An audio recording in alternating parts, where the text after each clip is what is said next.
Hi everyone, आप सबका स्वागत है कोड फॉर एजुकेशन में। ये है एडवांस जावास्क्रिप्ट का पार्ट नंबर 8 गाइस। इसके अंदर हम देखेंगे आपका डी स्ट्रक्चरिंग एरे के बारे में कि इसको किस तरीके से यूज करना चाहिए, theory and practical guys. And जैसे कि गाइस मैंने आपको हर एक वीडियो में बताई है, एडवांस जावास्क्रिप्ट की सीरीज चल रही है। अगर आपकी कोई भी वीडियो मिस हो जाती है तो प्लेलिस्ट का लिंक आपको डिस्क्रिप्शन बॉक्स में मिलेगा, वहां जाके आप वीडियो देख सकते हैं। एंड आपको मेरी किसी वीडियो से रिलेटेड कोई डाउट होता है तो कमेंट करके आप अपने डाउट को पूछ भी सकते हैं।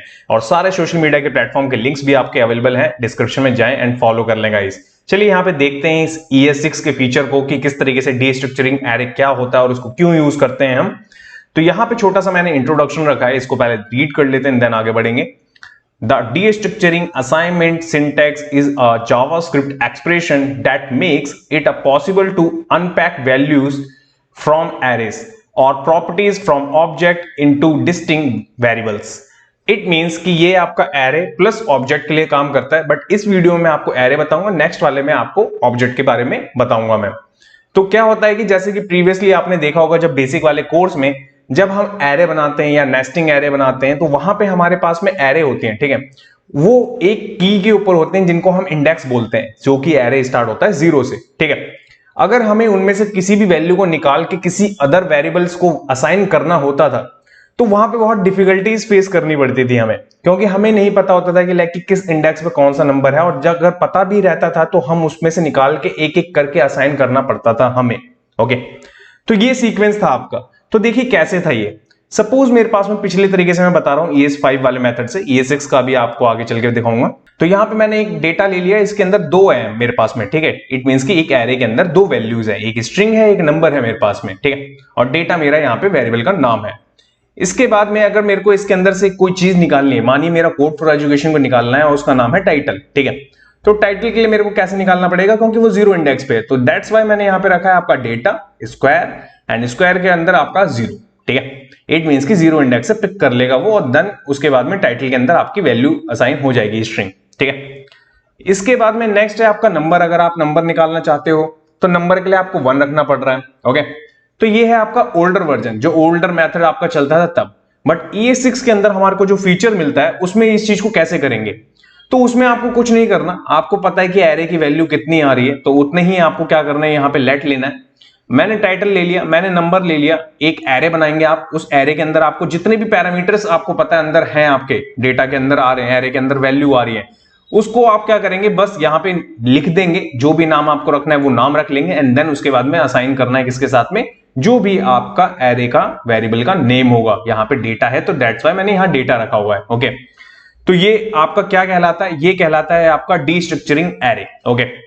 तो ये है बात आपकी थ्योरी की, जो कि छोटा सा थ्योरी का पार्ट है। बट इसी चीज को प्रैक्टिकल में अगर मैं करके दिखाऊं तो यहां चलते हैं सबसे पहले अपने एडिटर पे और इसको प्रैक्टिकल करके देखते हैं गाइस। सो गाइस, यहां एडिटर पे आने के बाद सबसे पहले मैंने यहाँ पे एक फाइल बना रखी है, part 8 JavaScript D structuring array .html। ये सेम फोल्डर होने वाला है जिसके अंदर पूरा कोर्स कवर होगा आपका, और यहाँ पे फाइल बनी हुई है और आपको राइट हैंड साइड में यहाँ पे कंसोल के अंदर सारी चीजें देखने को मिलेगी। अब देखिए, जैसे मैंने आपको एग्जांपल समझाया, मानिए मेरे पास डेटा है, ओके।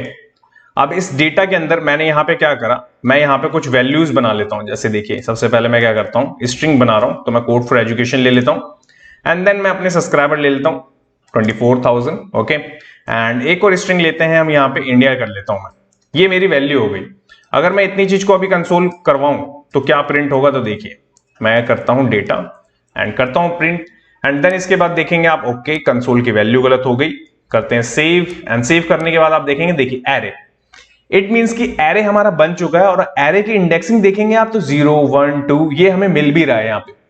बट यही सेम चीज अगर मेरे को असाइन करनी होती प्रीवियस वर्जन में, अगर मेरे को पुराने वर्जन के हिसाब से चीजें करनी होती, तो देखिए कैसे। अगर मेरे को मानी टाइटल निकालना है तो टाइटल कैसे निकालूंगा, मैं यहाँ पे जाऊंगा, यहां से मैं इसको असाइन कर दूंगा 1, ठीक है। और अगर मैं इस टाइटल को करूंगा कॉपी, मैं यहां करूंगा प्रिंट, करूंगा सेव, एंड यहाँ पे आपको देखने को मिलेगा कोड फॉर एजुकेशन मिल गया हमें। बट इस केस में तो हमारे पास में बहुत टाइम लगेगा, हमें एक एक करके हमें पिक करना पड़ेगा। अगर जो काम मैंने ES6 का भी आपको थ्योरी के अंदर एक लाइन के अंदर दिखाया, वो कैसे पॉसिबल है, तो उसके लिए आपको कुछ नहीं करना, यहाँ पे आपको असाइन डेटा ही करना है। बट अगर जितना भी ये टाइटल वाला काम है, जितने भी आपके पास में जितनी पैरामीटर रख सकते हैं आप, वो रख सकते हैं आप। मैं यहाँ पे टाइटल रख रहा हूँ, ठीक है। ये हो गया पहला मेरा, एंड देन इसके बाद में मैं अगर यहाँ पे चाहूँ सब्सक्राइबर कर देता हूँ मैं यहाँ पे, ठीक है। सब्सक्राइबर हो गया मेरा, ठीक है। कॉमा लगाऊंगा मैं यहां पे मैं उसके बाद में क्या करूंगा, यहां पे आपका कंट्री लिख सकते हैं, यहां पे या तो जो भी आपके पास में मिले वो, मैं यहां कंट्री कर देता हूं, यहां मैंने ये कर दिया। इसके बाद में टाइटल तो प्रिंट हो ही रहा है। इसके बाद में अगर मैं 2 और कंसोल लगा दूं आपके लिए, तो यहां करता हूं मैं प्रिंट, ठीक है, और यहां से कंट्री लेते हैं, इसको रखते हैं, करते हैं सेव। एंड सेव करने के बाद आप यहां पे देखेंगे तो देखिए कोड फॉर एजुकेशन, यहां पे नंबर सारे अलग अलग आ रहे हैं। इट मींस कि आपके डेटा, एक डेटा आपका एरे था, बट उस एरे में से आपने क्या करा, एक एम्प्टी एरे बनाया पहले। उस एम्प्टी एरे के अंदर आप क्या करेंगे, जितनी भी वैल्यू आपको चाहिए उसमें से जो जो चाहिए आपको, वो आप यहां पे पैरामीटर रख लेंगे। देन उसके बाद में आप उसको सिंगल हैंडेड प्रिंट करवा सकते हैं। एक तो बात ये हो गई, ठीक है, कि पुराने वाले में क्या है और अभी वाले में ES6 में क्या फीचर और क्या डिफरेंस है। अब इसके बाद में आपका सिनेरियो बनता है कि देखिए सपोज मेरे को बाय डिफॉल्ट की वैल्यू भी टेस्ट करनी है। अगर मैं मानिए मैंने यहां पे इसको एम्प्टी कर दिया, मेरी सेकंड सब्सक्राइबर वाली वैल्यू आ ही नहीं रही, और मैं कर दूं सेव, तो यहां पे आपको कंसोल में देखने को मिलेगा अनडिफाइंड। ओके, इट मींस कि उसको मिली ही नहीं वैल्यू। और अगर मैं चाहूं इस चीज के लिए कि अगर जब वो अनडिफाइंड हो या वैल्यू ना हो वहां पे, तो मैं क्या कर सकता हूं, वहां पे कुछ इस तरह से डिफॉल्ट वैल्यू भी दे सकता हूं मैं यहां पे। जो भी आप यहां पे न्यू वेरिएबल्स बनाएंगे, इट मींस की जो भी आपका एरे होगा, उस एरे के अंदर से जो भी पैरामीटर्स निकालेंगे, तो उसके भी आप यहां पे डिफॉल्ट वैल्यू सेट करवा सकते हैं। तो मैं यहां क्या कर रहा हूं, सब्सक्राइबर का एक डिफॉल्ट वैल्यू सेट करा रहा हूं। अगर आप अब देखेंगे तो मैं यहां करूंगा सेव, एंड सेव करने के बाद आप देखेंगे तो देखिए कोड फॉर एजुकेशन, यहां पे एक नंबर दिख रहा है आपको, एंड यहां पे इंडिया, ठीक है। अगर यही वैल्यू यहां पे आ जाती, इट मींस की वापस आती, तो क्या होता, देखिए मैं करूंगा सेव, एंड सेव करने के बाद आप देखेंगे तो देखिए अब क्या हुआ, बाय डिफॉल्ट की वैल्यू यहां पे रिप्लेस हो गई हमारी एग्जैक्ट वैल्यू से जो अभी हमें मिल रही है, ठीक है। तो ये केस आप समझ गए कि किस तरीके से चल रहा है आपका यहां पे। अब इसके बाद में सपोज ये तो हो गया सिंगल एरे, अगर इसी के अंदर आपको नेस्टेड एरे मिल रहा होता तो उसको कैसे कंट्रोल करते हैं आप।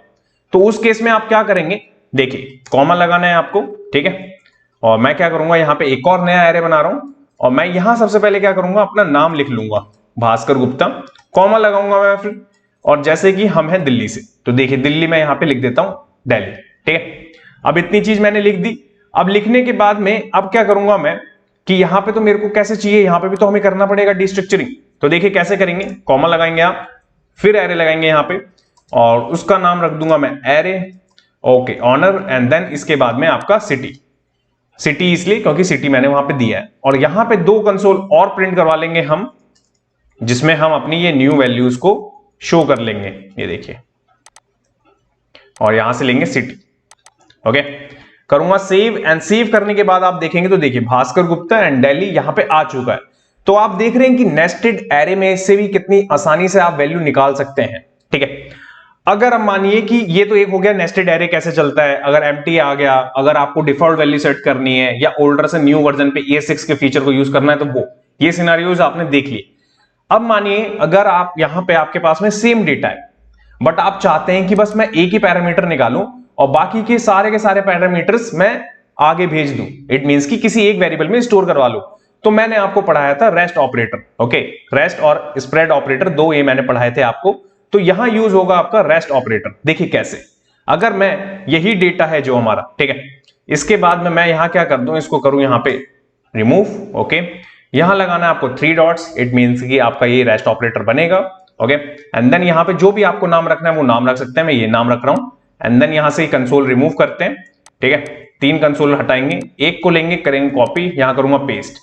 अब इसके बाद आपको क्या डेटा देखने को मिलेगा, यहां करूंगा मैं सेव, एंड सेव करने के बाद में सबसे पहले आप देखेंगे यहां पे code for education, it means कि टाइटल तो निकल गया वो 0 इंडेक्स का हमारे को सबसे पहले, और बाकी जितने भी थे 24,000 से लेके यहां पे जितना भी मैंने रखा है आपका, ठीक है। एंड देन उसके बाद में ये आपका इंडिया, जो भी आपका नेस्टेड एरे था वो सारा का सारा इसके अंदर आ गया। अब इसके बाद आप इसे ओपन करके देखेंगे तो देखिए सबसे पहले आपको यहां पे विजिबल हो रहा है 01, ठीक है। एंड देन इसके बाद में यहां पे आपको दिख रहा होगा भास्कर गुप्ता एंड दिल्ली, ये भी एक आपका एरे है अपने आप में भी। तो आप देख रहे हैं कि किस तरीके से आप इसको भी स्टोर कर सकते हैं, और रेस्ट ऑपरेटर बहुत ज्यादा यूज होगा जब रिएक्ट की सीरीज करवाऊंगा मैं आपको उसमें, तब वहां पे और अच्छे से इसको बताऊंगा मैं किस तरीके चलता है। तो यहां पे भी आप देख रहे हैं रेस्ट ऑपरेटर यूज हो रहा है। देखिए जितनी भी ES6 के फीचर मैं आपको पढ़ा रहा हूं वो आपको अपने हिसाब से देखने पड़ेंगे कि आपकी कंडीशन क्या है, और आपको उस तरीके पे पुट ऑन करना पड़ेगा उसे, ठीक है। अब यहां पे मैं आपको एक और एग्जांपल देता हूं नेक्स्ट। अब देखिए सपोज ये फंक्शन के साथ में चलाना है आपको कोई केस, तो कैसे चलाएंगे आप फंक्शन के साथ में केस। तो देखिए सबसे पहले मैं क्या करता हूं, यहां पे एक फंक्शन बनाता हूं। देखिए मैंने एक फंक्शन बनाया, मैंने डेटा ले लिया, मानिए डेटा मेरा एक फंक्शन है और ये है कुछ इस तरीके से नॉर्मल फंक्शन ऐसे बनता है, ठीक है। एरो फंक्शन नहीं बता रहा मैं अभी, ये नॉर्मल फंक्शन हो गया मेरा। अब इसके बाद में आप क्या करेंगे, इसके बाद में सपोज मेरे पास में यहां पे इससे पहले वाली वैल्यू ले लेंगे हम, ठीक है। अब क्या करेंगे हम, आपने देखा है पैरामीटर के अंदर पैरामीटर को पास करते हुए आज तक, बट मैं यहां पे एरे के फॉर्मेट में बता रहा हूं आपको। देखिए डी स्ट्रक्चरिंग यहां पे भी हो सकती है। एक ले लूंगा मैं सब, ओके, एक सब के बाद ले लूंगा मैं यहां पे आपका कंट्री। ये देखिए 3 मेरे पास में है अवेलेबल यहां पे, इट मींस कि 3 मेरे पास में वैल्यू होनी चाहिए इस फंक्शन को कॉल करने के लिए, जो कि पीछे से आएंगे हमारे पास में। इसके बाद में मैं क्या करता हूं, कंसोल लेता हूं, प्रिंट करवाता हूं और सबको सब में डाल देते हैं, ठीक है। प्रिंट करते हैं, कंट्री को कंट्री में डाल देते हैं। ये देखिए इसको यहां से कट करेंगे, फंक्शन के अंदर पेस्ट करेंगे इसको, ठीक है। हमें यहां पे कॉल करवाना है इसे, और यहां पे हम क्या करेंगे, अब मैं यहां से इसको कर लूंगा कॉपी, ठीक है। और कॉपी करने के बाद जो नेस्टेड कर रखा है ना, इसको भी हटाना है पहले तो। बस मेरे पास में 3 ही है ना अभी, तो 3 ही मैं यहां से डेटा भेजूंगा। अब क्यों ऐसा करना पड़ रहा है समझिए। अब अगर मेरे को ये फंक्शन कॉल करवाना है, ठीक है, तो ये फंक्शन कॉल कराने का मेथड क्या होगा, ये इसको मिलना चाहिए कम से कम, ये 3 पैरामीटर्स तो मिलने ही चाहिए जो मैं यहां पे रख रहा हूं। तो देखिए कैसे मिलेंगे ये, मैं रखूंगा डेटा, ये नॉर्मल फंक्शन कॉल कराने का तरीका हो गया। अगर मैं ऐसे अभी कॉल करा दूं, कर दूं सेव, तो आपको यहां पे दिख रहा होगा, देखिए इट मींस कि वो रीड ही नहीं कर पा। बट जैसे ही मैं इसके अंदर वैल्यू डाल दूंगा, करूंगा मैं सेव, एंड सेव करने के तुरंत बाद आप देखेंगे तो देखिए यहां पे आपका चलने लग गया फंक्शन। इट मींस कि यहां पे आपका ये फंक्शन भी बिल्कुल डी स्ट्रक्चरिंग कर रहा है एरे के साथ में। अगर ये फंक्शन चलाना है आपको, तो आपको पीछे से पता होना चाहिए कि एरे के अंदर इतनी ही वैल्यू आने वाली है, तभी जाके आपका ये फंक्शन काम करेगा। ओके, ये तो हो गया पहला सिनारियो फंक्शन के अंदर। अगर यही चीज फंक्शन के अंदर एक और चीज देखिए किस तरीके से हो सकती है। अगर मैं ये फंक्शन यहां पास ना करूं, ठीक है, और यहां लगा दूं मैं आपका रिटर्न, ठीक है, रिटर्न मैंने लिखा, रिटर्न मैंने ये करवा दिया। इसके बाद में अब मेरे पास में यहां पे जितनी भी चीज है इसके अंदर, ये मैं क्या करता हूं, यहां से कट कर लेता हूं, ठीक है। ये कट कर ली मैंने। अब आप देखेंगे कि मैंने फंक्शन यहां पे तो कॉल करवाया नहीं, अब ये फंक्शन यहां पे रखा हुआ है। तो यहां पे एक बार और फिर दोबारा से हम क्या करते हैं, मैं यहां पेस्ट करता हूं। अब मैंने ये फंक्शन ही असाइन कर दिया डायरेक्टली। अभी तक आपने देखा कि हम वेरिएबल कर रहे थे, अब मैं यहां फंक्शन असाइन कर रहा हूं, ठीक है। इस फंक्शन को असाइन करने के बाद में जितने भी यहां पे ये कंसोल है, इसको बाहर निकालते हैं, बाहर प्रिंट करवाएंगे अब इसको। ये देखिए, ठीक है, करूंगा मैं सेव, एंड सेव करने के बाद आप देखेंगे तो देखिए यहां पे ये भी प्रिंट हो रहा है। तो आप देख रहे हैं कि यहां पे आप फंक्शन को भी असाइन कर सकते हैं, और उस फंक्शन में से भी जो आपको वैल्यू चाहिए वो यहां पे गेट कर सकते हैं, और इससे आपका डी स्ट्रक्चरिंग हो जाता है ये एरे, ठीक है। तो आपने देखा कि किस तरीके से फंक्शंस कर सकते हैं आप, शॉर्टिंग कर सकते हैं आप। ES6 के इस फीचर को पूरे तरीके से मैंने बताने की कोशिश करी है इस वीडियो के अंदर गाइस। उम्मीद है प्रैक्टिस करें इसकी, उम्मीद है कि आपको समझ में आई होंगी चीजें। अगर नहीं समझ में आई तो कमेंट करें, अपने क्वेश्चन को पूछें कहां पे आपको डाउट लगता है। नेक्स्ट वीडियो में आपको क्या पढ़ाने वाला हूं वो भी एक बार देख लेते हैं। सो गाइस नेक्स्ट वाले पार्ट में हम देखेंगे आपका जावास्क्रिप्ट डी स्ट्रक्चरिंग ऑब्जेक्ट के बारे में। ये तो था एरे के बारे में, अब पढ़ेंगे हम ऑब्जेक्ट के बारे में की theory and practical guys. Thanks for watching this video. जब तक till then bye bye guys.